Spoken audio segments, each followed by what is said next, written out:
We're now excited to be joined by a very special guest. It is my guy, John Nabors, Locked On Razorbacks. You find John talking about all things Arkansas all the time. More importantly, though, the owner of probably the best backup shaggy karaoke vocals that I have ever heard personally. We've got a month to kind of settle on a karaoke song for SEC Media Days. John, what direction are you leaning at least right now? You know, a lot can change in a month, Connor. I mean, I might be feeling my go-to of a Justin Timberlake song, maybe Adele again, because, I like to butcher her stuff. But I don't know. That's an interesting question. Country's always a go-to, but since I was in Nashville last year, but since we're in Dallas, I don't know. Maybe a little bit local, maybe something Texas, to really set the mood. But I don't know. Have to think about it. A magician doesn't reveal his secrets, so we'll have to wait. Well, George Strait, that would Yeah. play. Yeah. Do that. God bless Texas, something like that. Plenty of options there for you. Okay, so we'll cross that bridge when we come to it. We got a lot of stuff that I want to get to Arkansas related today. Let's start with Pitman. Earlier in the offseason, I kind of mapped out a path for him to be able to keep his job with breakdown of the schedule. Taylor Green's obviously got to be really good. Winning one of those games in the first half that he's not supposed to is a big part of it, and then including Tennessee in the first part of the schedule, I think he needs at least one significant home upset.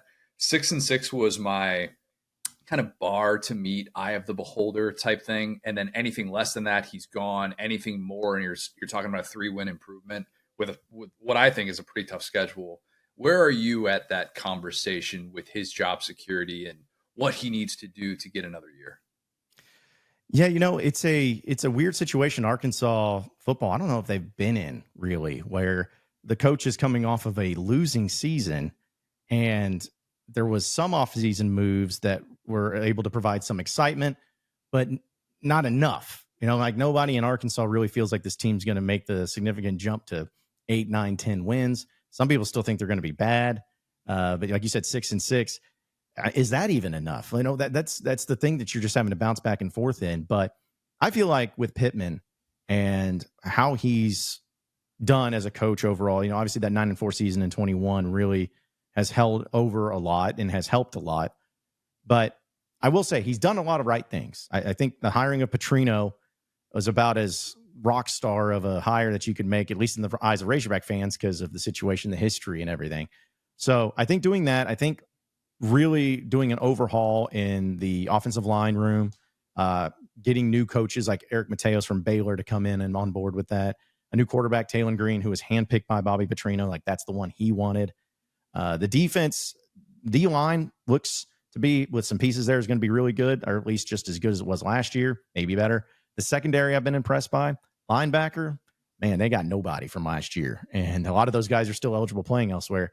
So all in all, it looks like this is a type of year where I don't even know 6-6 saves him. I think 7-5 has to be the record that'll be like, okay, you jump 3 games. That would give you at least 2-3 SEC wins, kind of depending on that Oklahoma State game and depending on, who you play against, how you play, all of that. Who you beat, I think, is a big part of it. But to me, 7-5 has to be the gold standard of minimum. And if it's 6-6, not all 6-6s are created equal.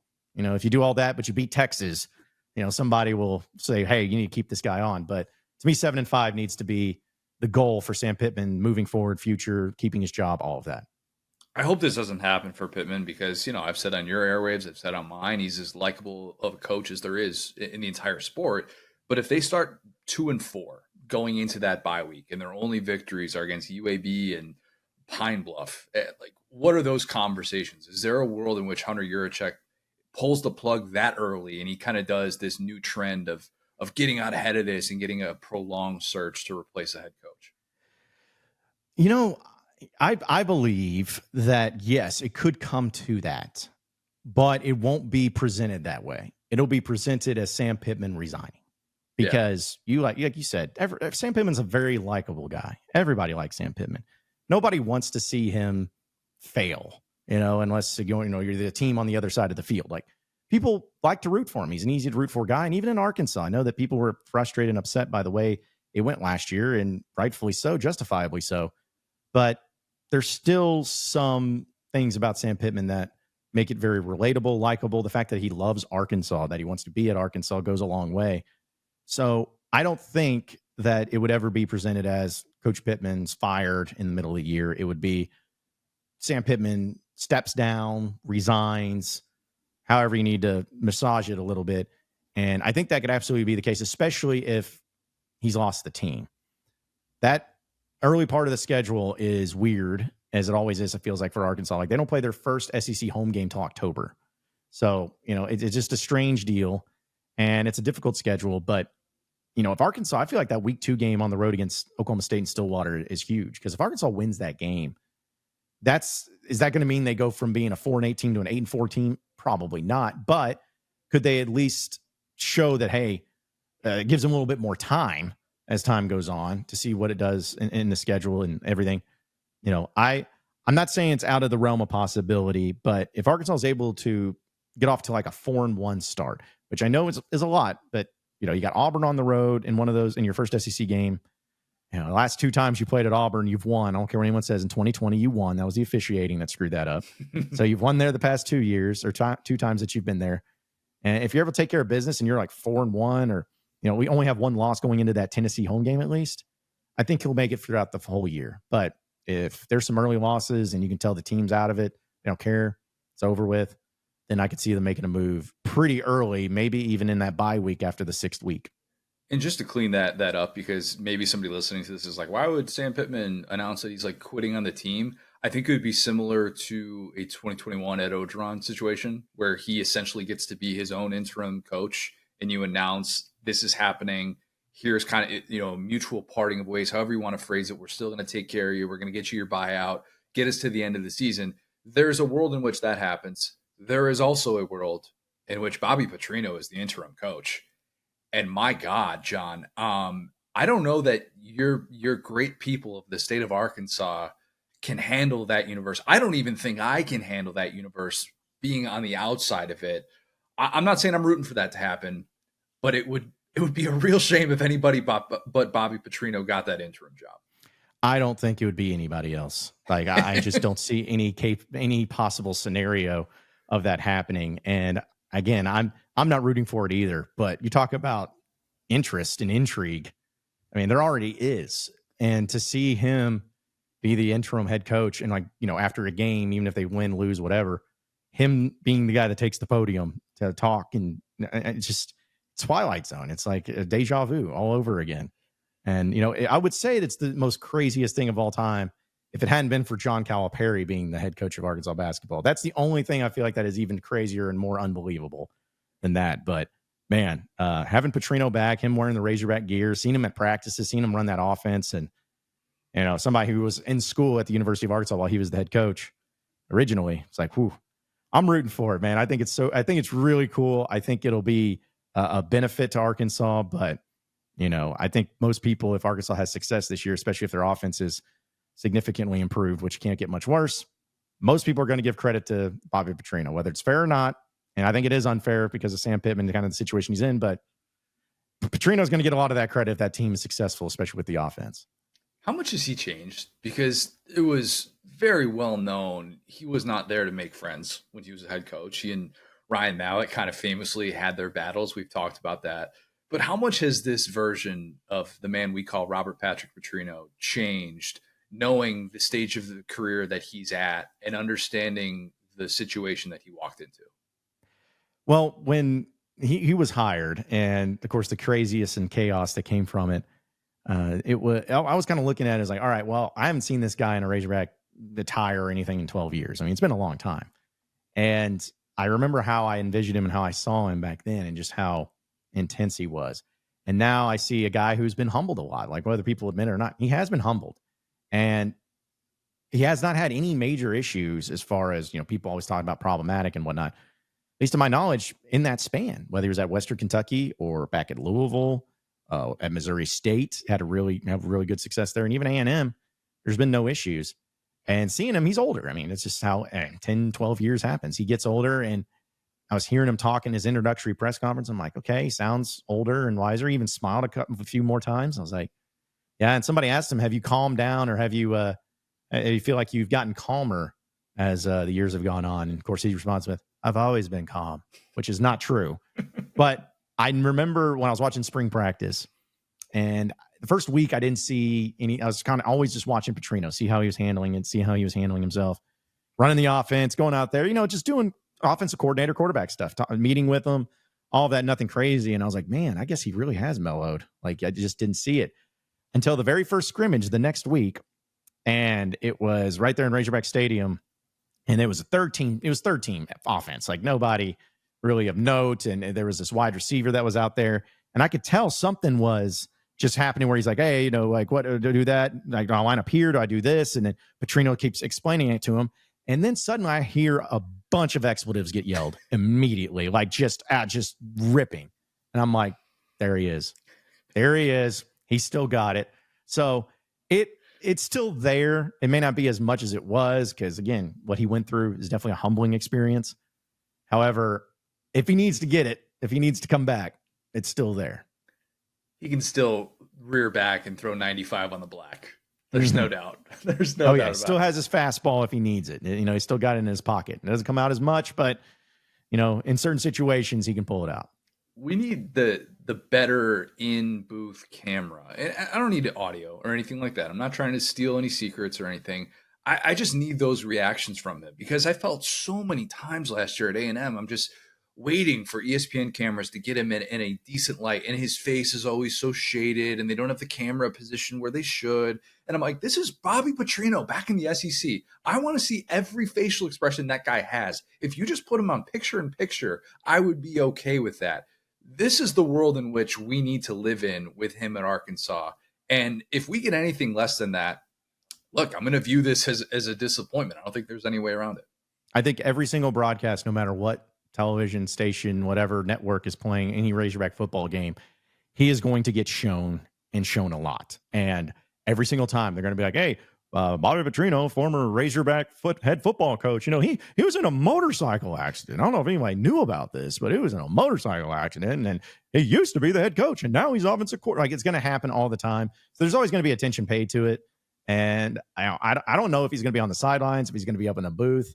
It seems like Sam Pittman's, and which rightfully so, Sam Pittman said, hey, you do whatever you want to do. I'll be over here if you need me. You run the offense. I'll be helping the offensive line. So every decision that Petrino ends up doing or having is full control for him. But yeah, I want to see, because people don't realize, like, the way he has yelled and ripped people, you see it, you hear it sometimes, but then when you get him in a press conference, like, I don't never forget, I think it was actually in a CBS game when he was head coach, Tyler Wilson, who was the quarterback at the time for Arkansas, made a bad throw, bad play, something like that before half. And you could see Petrino just ripping him, like yelling at him coming off the sidelines. And then he has to go do the halftime interview or whatever immediately afterwards. I was like, oh boy.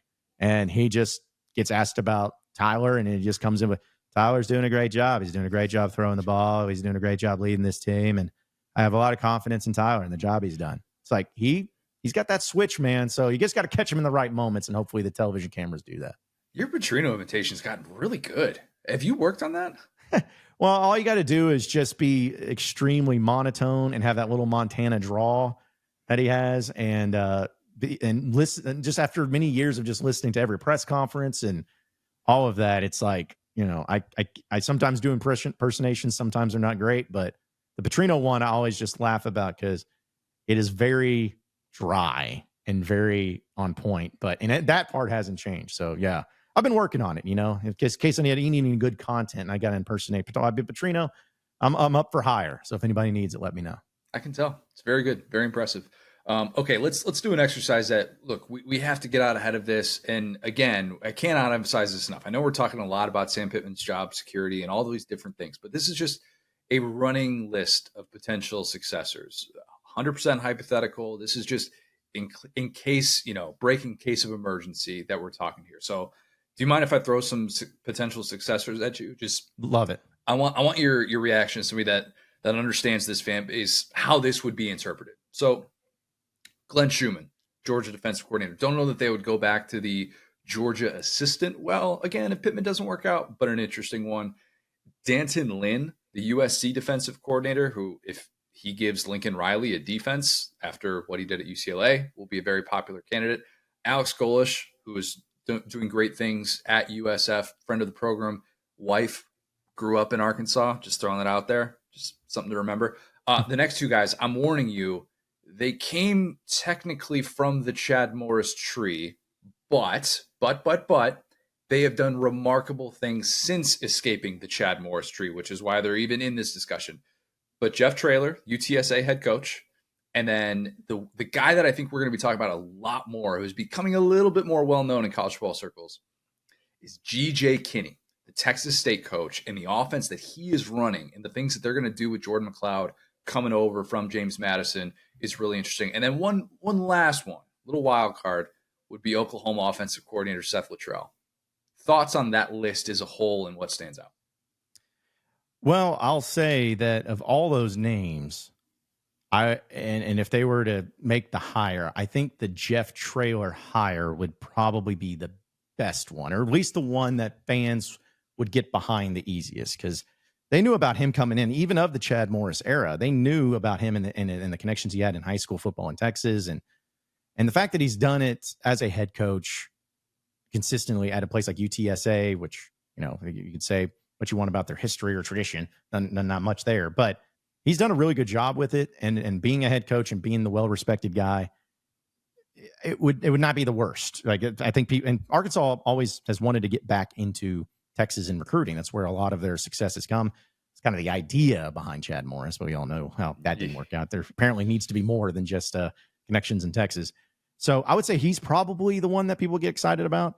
The Georgia defense coordinator you mentioned, I think there'd be excitement about that, just because, their defense is incredible. And Kirby Smart has done a pretty good job with his coaching tree, even though Sam Pittman technically is under it. But hey, for a first-time head coach in the SEC ever in any level, pretty much, for Sam Pittman, I say he's done a pretty good job at Arkansas. I know it wasn't great last year, but I'd like to know how many other head coaches in college football history where their first head coaching job was at an SEC school that is coming off of 3 straight years of 8 combined wins and is able to do what he did, and with going 3-7. Like, say what you want, that's incredible. But either way, Kirby Smart's had a pretty good tree, and people, I think, would be respectful of that.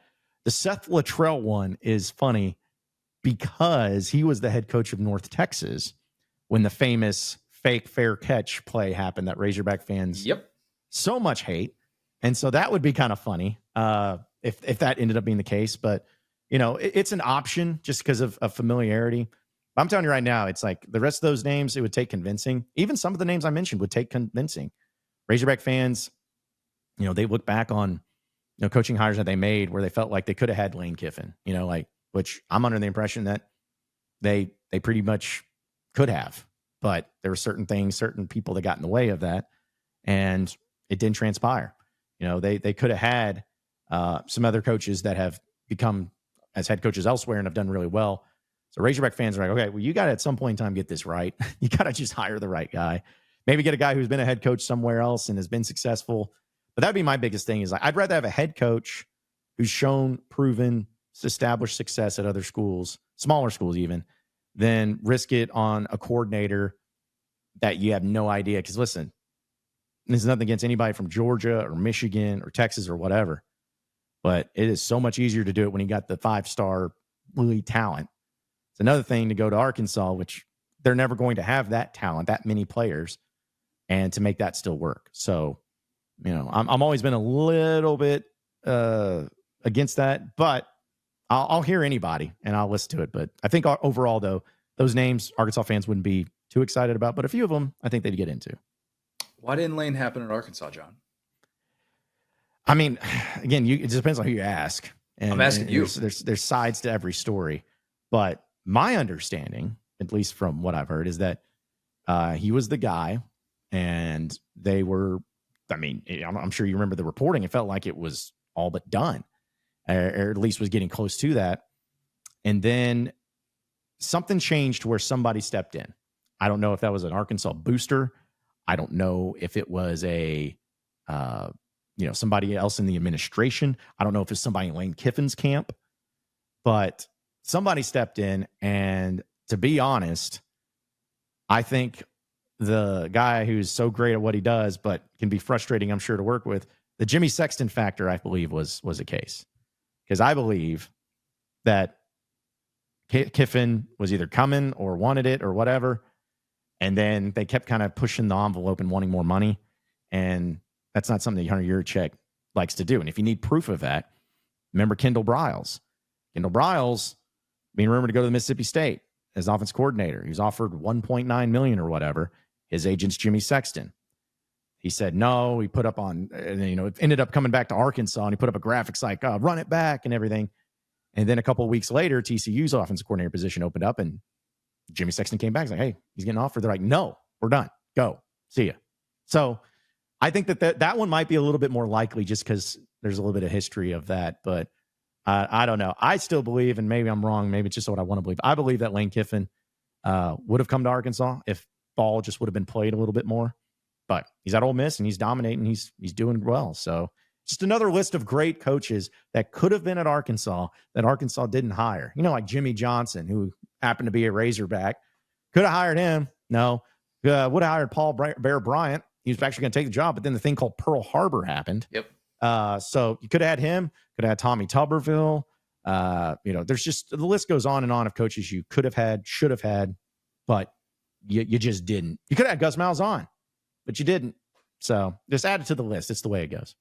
The irony of the Pitman thing and the way that worked out was his change in representation was a big deal, and he went local to be able to, and that was what many thought pushed him over the finish line to be able to get the job in the first place. And then he, of course, changes representation to Jimmy Sexton, and then that renegotiates his contract after the 2021 season. And so now Sam Pittman is represented by Jimmy Sexton, and that whole piece of it was seen as like a major, major deal in those discussions at the time. So for those wondering, like, well, he's represented by him now. It's like, well, that wasn't always the case. Yeah. And even then, it's like people are going to say, the reasons why, but I actually agreed with the reason that Sam Pittman provided, where, hey, Sexton represents so many different other coaches too, like head coaches, assistant coaches, everybody.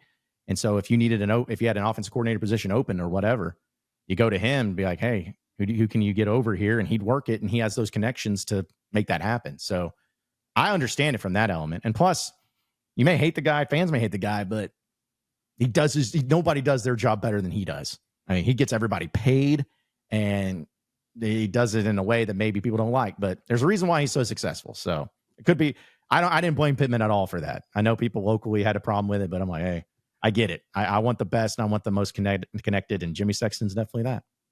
Last one for you, along those lines. How much pain will there be for you with hate in your heart for Ole Miss and for Lane now, understandably so? How much pain will there be for you if Ole Miss not only makes the playoff this year, but wins a playoff game? I mean, there'll be a lot of angst and a lot of frustration, but I know that it's not the program, it's the coach. Like, I know it's Lane Kiffin. And once Lane Kiffin leaves, if he leaves, I'll be honest, I'm shocked he's still there. Like, I thought that if the Bama job opened, they'd hire him or somebody else. But kudos to them, they still have him. But if he does it, I mean, it'll be frustrating. But again, it's the coach, not the program. I mean, the Ole Miss, let's be honest, the Ole Miss that everybody knows is the Ole Miss of Matt Luke, is the Ole Miss of Houston Nutt, is the Ole Miss of, Ed Orgeron when we first got hired, or David Cutcliffe. Nothing against those coaches, but it's like, that's Ole Miss. It's kind of like anytime that you are a program that hire a coach well above your head, because people probably felt that way about Arkansas with Petrino. It's like, you guys hired way over your head. And I think Arkansas was like, yeah, it's Petrino. It's not us. It's Petrino. And same thing with like John Calipari being hired. I don't think anyone's like, oh yeah, Arkansas, the program makes the coach. No, coach makes the program. So I don't think there'll be as much angst in my heart for that. I think it'd be worse if it was like A&M or, like Missouri would be a little bit frustrating, maybe, but I don't know. Ole Miss, not so much, because I actually do like Lane Kiffin. Like, he's pretty funny, and he's done a really good job, and better job than I thought he would. So again, just got to give him a lot of kudos. Great for our business too, which is all that matters. Always. Yeah. Always. John, you're the best, man. We'll see you in a few weeks. SC Media Days. Get the karaoke song ready. I got it ready in my pocket, man. I'll see you there. Can't wait.